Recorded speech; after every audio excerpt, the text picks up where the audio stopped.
Welcome back to Inwards, Insights on Governance and Sustainability. Now we know that a hot topic that's shaping boardroom agendas around the world has been climate change. Businesses everywhere have been adopting a climate first approach, and for good reason. But here's the thing, fighting climate change is just half the story. There's another piece that often gets overlooked. You're right, Gordon. The other half of the sustainability equation is nature and biodiversity. Climate action might be the means, but protecting nature is the real endgame. If we lose nature, including ourselves as humans, climate change debates quickly become irrelevant. Absolutely, Sarah. Climate change and nature are deeply interconnected. Acknowledging and acting on that relationship is crucial for businesses aiming for long-term resilience. It's also a sign that regulations need to go beyond climate action alone and sharpen their focus on nature policies. Here's a critical point. We can't achieve our climate goals without protecting nature. When nature and biodiversity disappear, climate change actually gets worse. Exactly. Think about forests, wetlands, and marine ecosystems. They're like the planet's own carbon storage units, help regulate water cycles and defend us against extreme weather. When these systems are destroyed, the carbon locked in trees, plants, and soils gets released, pushing climate change even further. And it goes both ways. As climate change brings rising temperatures and unpredictable rainfall, our natural ecosystems come under stress. In regions like Asia Pacific, economies are especially reliant on nature. Sectors like agriculture, fisheries, forestry, and tourism depend on healthy ecosystems. But despite all this, many corporate strategies still treat climate and nature as if they're completely separate issues.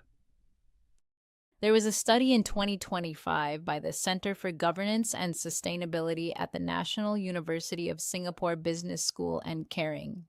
It found that while 72% of 700 largest listed companies in Asia Pacific considered climate change a material issue, only 35% viewed nature and biodiversity as material to their business.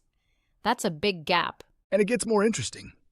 Of those companies that did see climate as a material issue, 82% gave it mid to high priority, but just 31% did the same for nature and biodiversity.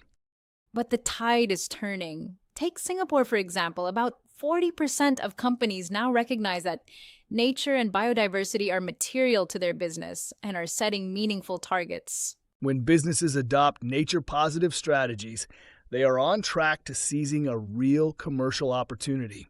Customers and investors are looking for brands that go beyond climate. They want products that are sustainable and ethically sourced. This can be a real differentiator in today's market. What are other benefits? Addressing risks like biodiversity loss or deforestation can keep operations and supply chains resilient. By sourcing responsibly and restoring ecosystems, companies can be more ready for the future, including being ready for regulations related to nature disclosures. You are right, and here are some key actions to start. Companies can adopt the LEAP approach by the Task Force on Nature-Related Financial Disclosures, also known as TNFD.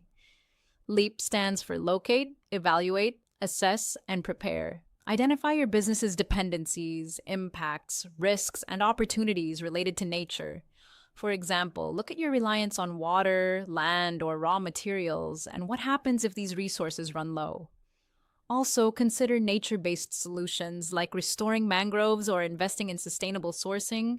Another action is to set science-based targets for nature. Just as we have targets for carbon emissions, set clear goals for areas like deforestation, water management, and enhancing biodiversity. The Science Based Targets Network has the resources to guide this. It's also important to engage value chains for nature-based solutions. Yes, collaborate across your supply chain to implement solutions such as reforestation, wetland restoration, or urban greening. These can tackle environmental challenges and open up new business opportunities. The bottom line is that businesses must address both climate and nature to build a resilient, sustainable future. That's the way to future-proof the business. Yes, integration is the main concept here. And this wraps up today's episode of In Words, Insights on Governance and Sustainability. Thank you for joining us. Take care and stay sustainable.